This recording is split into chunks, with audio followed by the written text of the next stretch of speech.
नमस्कार बालमित्रांनो. आज मी तुम्हाला ह्या 108 गोष्टींच्या मालेमधली जी गोष्ट सांगणार आहे ती गोष्ट आहे भारतरत्न डॉक्टर बाबासाहेब आंबेडकर यांच्या शिक्षण काळातली.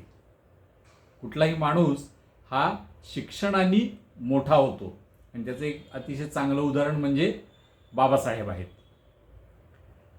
ते मुंबईमध्ये ग्रॅज्युएशनपर्यंत शिकले, म्हणजे BA पर्यंत मुंबईमध्ये शिकले. आणि आता पुढं काय करायचं, तर पुढच्या शिक्षणासाठी आपण अमेरिकेत जायचं असं त्यांनी ठरवलं. आता अमेरिकेत जायचं तर खूप खर्चाची गोष्ट होती. खर्च कसा काय करणार, म्हणून मग सयाजीराव गायकवाड जे बडोद्याचे राजे, त्यांनी बाबासाहेबांना म्हणजे भीमरावांना स्कॉलरशिप दिली आणि ती स्कॉलरशिप घेऊन बाबासाहेब अमेरिकेत गेले. तर स्कॉलरशिपमध्ये सगळा खर्च भागवायचा होता.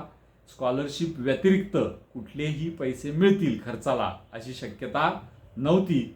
त्यामुळं मग त्यांनी खाण्यावरचा खर्च कमी केला आणि अधिकाधिक पुस्तकं खरेदी केली. रोज जवळजवळ 18 तास त्यांनी अभ्यास केला. विचार करा, आपण किती अभ्यास करतो आणि बाबासाहेब किती अभ्यास करत होते. जवळजवळ 18 तास रोज अभ्यास करून त्यांनी पहिल्यांदा MA पूर्ण केलं. तो विषय काय होता त्यांचा, प्राचीन भारतातील व्यापार. बघा, म्हणजे त्यांचे सर्व विषय हे भारताशीच संबंधित होते, भारत देशाशी संबंधित होते. त्यातून त्यांनी MA पूर्ण केलं आणि मग PhDचा प्रबंध देखील त्यांनी सादर केला. त्याचा विषय काय होता, भारताच्या राष्ट्रीय नफ्याचा वाटा.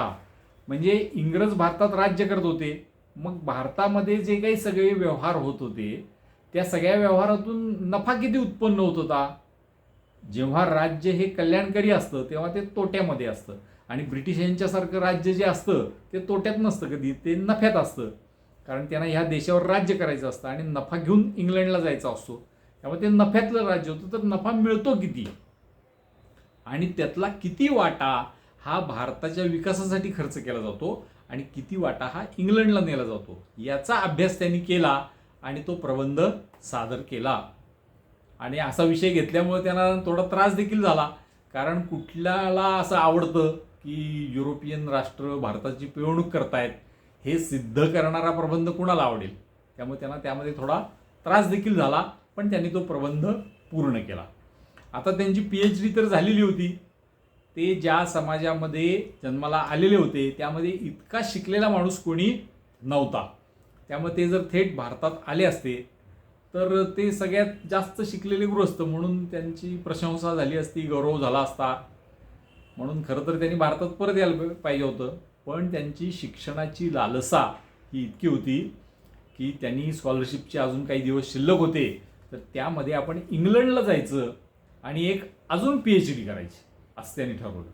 म्हणून ते अमेरिकेतून भारतात परत न येता तिथूनच ते इंग्लंडला गेले. लंडन स्कूल ऑफ इकॉनॉमिक्समध्ये त्यांनी प्रवेश घेतला आणि PhDच्या अभ्यासाला सुरुवात केली. पण थोड्याच दिवसात त्यांची जी बडोद्याहून मिळणारी स्कॉलरशिप होती ती स्कॉलरशिप संपली. आता खर्चाला काहीही मार्ग नव्हता, म्हणून शिक्षण अर्धवट सोडून परत यावं हे आता त्यांना नाईलाज होता. पण इथं सुद्धा त्यांचं एक वैशिष्ट्य दिसतं. ते वैशिष्ट्य काय आहे, तर त्यांनी शिक्षण माझं सुटलं असं नाही म्हटलं. त्यांनी त्या लंडन स्कूल ऑफ इकॉनॉमिक्समध्ये एक अर्ज दिला की मला काही काळासाठी गॅप द्या, सुट्टी द्या. मी भारतात जातो, पैशांची व्यवस्था करतो आणि PhD पूर्ण करण्यासाठी इथे परत येतो. विद्यापीठानं त्यांना ती मान्यता दिली देखील आणि ते भारतात आले. त्यांनी काही काळ शिकवण्याचं काम केलं, अन्य काही कामं केली आणि असं सगळं करून काही कर्ज पुन्हा काढलं आणि ते कर्ज घेऊन ते इंग्लंडला जायला तयार झाले.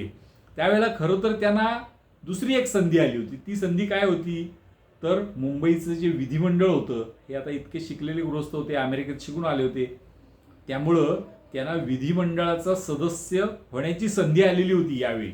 पण त्यांनी ठरवलं की विधिमंडळाचा सदस्य आपल्याला नंतर होता येईल, आत्ता आपली जी अर्धवट राहिलेली दुसरी PhD आहे ती आपण पूर्ण करायची. यासाठी ते इंग्लंडला परत गेले. त्यांनी ती पूर्ण केली. यावेळचा त्यांचा निबंध काय होता? तो होता the problem of the RuPay. म्हणजे भारताच्या रुपयाचं काय होतंय, पाऊंड आणि भारताचा रुपया यांचा विनिमय दर काय आहे, तो भारतावर कसा अन्याय करणारा आहे, हे सांगणारा प्रबंध त्यांनी सादर केला. म्हणजे इंग्लंडमध्ये जाऊन इंग्रज आपल्यावर कसा अन्याय करतायत, आपल्या रुपयाची किंमत कशी कृत्रिमरित्या कमी ठेवतायत, हे त्यांनी सिद्ध केलं आणि ते नंतर पुस्तक रूपाने प्रकाशित झालं. याला म्हणतात ज्ञान लालसा. ज्ञान मिळवण्याची पराकाष्ठा करायची, जितकं शक्य आहे तितकं अधिकाधिक ज्ञान शिक्षण घ्यायचं, हा आदर्श बाबासाहेबांनी आपल्यासमोर ठेवलेला आहे. त्यामुळे आपण आता एकदा त्यांचा जय जयकार करू. आणि माझी तुम्हाला विनंती आहे की ह्या ज्या कथा आहेत 108 गोष्टींच्या मालेमधल्या, त्या सर्वांपर्यंत पोहोचण्यासाठी तुम्ही याला लाईक करा, शेअर करा, काही ना काही कॉमेंट करा, आम्हाला काही सूचना द्या. त्यामुळे ही गोष्ट अधिकाधिक लोकांपर्यंत, अधिकाधिक मुलांपर्यंत पोचेल. भारतरत्न डॉक्टर बाबासाहेब आंबेडकरांचा विजय असो. भारत माता की जय.